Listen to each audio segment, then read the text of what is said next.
Jean-Philippe Delsol est avec nous. Bonjour Jean-Philippe Delsol. D'abord, je remercie Benoît d'avoir été avec nous. Il nous appelait depuis Saint-Malo au 32-16. Jean-Philippe Delsol. Et bon courage pour sa Vous recherche êtes, d'emploi. avocat fiscaliste, président de l'IREF, l'Institut de recherche économique et fiscale.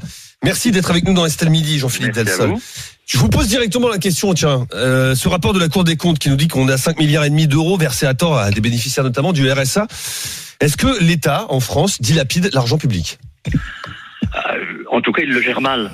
Alors, en fait, les 5,5 milliards d'euros qu'énonce la Cour des comptes, ça n'est pas seulement le RSA, c'est l'ensemble des prestations de la CNAF et de ses fédérations et de ses filiales. C'est-à-dire qu'en fait, ce sont toutes les allocations qui relèvent de la famille. Mais ceci dit, c'est en fait bien pire encore que ce que vous dites. Parce que sur la branche famille, il y a 5,5 milliards de versements indus, mais il y a aussi 3,9 milliards de fraude. En plus. Ce qui représente... Estimé. Mais estimé par la Cour des comptes et que la branche de la Caisse nationale des allocations familiales reconnaît. Et donc, en fait, il y a au total 12,3% sur cette seule branche, des recettes de cette branche qui sont, dilapidées en vain, on paye pour rien. Vous vous rendez compte, ça permettrait de réduire nos cotisations familiales qui pèsent sur le revenu net de nous tous, des salariés, des retraités, etc., de 12,3%. C'est désespérant. Alors, en fait, en plus, on parle là de la branche familiale, mais on relève un petit peu moindre la même chose dans la branche maladie, où il y a 3,1 millions d'euros d'indus, d'erreurs, et de 1,9 million de fraude, etc. Par les médecins, en l'occurrence. Eh oui, non, mais tout ça veut dire quoi ? Tout ça veut dire que c'est mal géré. Et c'est pas nouveau, ces fraudes, d'une part, ces erreurs, d'autre part, elles ont été constatées année par année par la Cour des comptes. Et la Cour des comptes, je la cite, nous dit, ça s'aggrave, je la cite entre guillemets, le risque brut poursuit sa croissance. Ça veut dire quoi ? Ça veut dire que la Cour des comptes, elle dit chaque année, mais qu'on ne fait rien ou pas grand-chose. Est-ce que c'est l'une des explications au sentiment, je dis bien l'une des explications, au sentiment d'un grand nombre de Français, et d'ailleurs d'un grand nombre de ceux qui nous appellent, ici sur RMC au 32-16, je parle de ceux qui sont ce qu'on appelle, alors c'est terrible de dire ce mot à chaque fois, ça relève beaucoup de gens, mais la France moyenne, c'est-à-dire les gens qui travaillent, qui paient des impôts, et qui constate que tout se dégrade autour d'eux au niveau des services publics, des aides, etc. Tout se dégrade. Où passe mon argent ? Est-ce que ça relève de... Bien sûr. C'est un sentiment d'injustice qui se développe.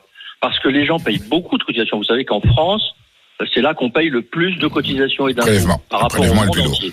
Et rien ne marche. On a quand même un des meilleurs services publics. Et surtout, alors la fraude est une chose, mais pour que les agents publics qu'on paye cher, s'occupent mal de ce qu'ils doivent gérer.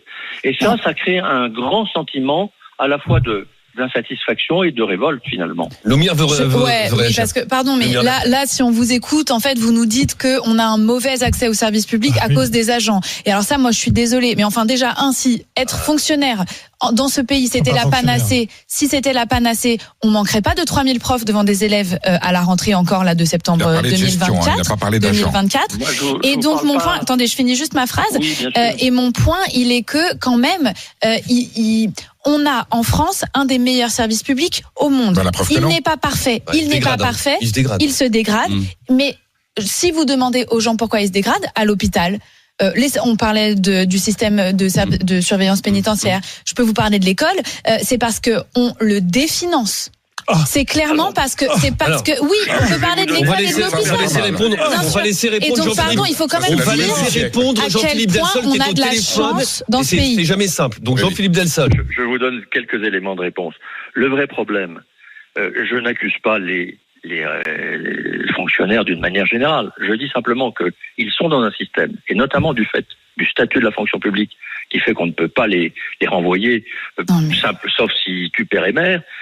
Je dis que ça crée, en fait, effectivement, des lacunes dans la gestion. Quand on ne peut pas licencier le dirigeant du service qui a commis ces erreurs, et que, comme on ne peut pas le licencier et qu'on veut éviter qu'il continue, on va être obligé de lui donner une promotion pour qu'il aille voir ailleurs, eh bien, tout ça crée effectivement finalement un résultat qui est mauvais. Voilà. Mais il n'y a pas de rapport entre ça et les gens qui déclarent mal leur situation à RSA. S'ils peuvent déclarer mal, ils sont mal contrôlés. Ils sont mal contrôlés par des gens qui s'en foutent. Attends, au-delà de la fraude que nous décrivait Jean-Philippe Delsol, il n'y a pas que la fraude, mais il y a aussi, c'est ce que relève la Cour des comptes, des erreurs de déclaration.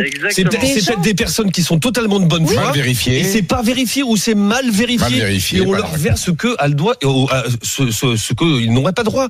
Donc et ces gens sont payés. Non seulement ils perdent, mais ils sont payés. Merci Jean-Philippe Delsol d'avoir été avec nous. C'était court, mais c'était très intéressant. Jean-Philippe Delsol, avocat fiscaliste, président de l'IREF, de l'Institut de recherche économique et fiscale.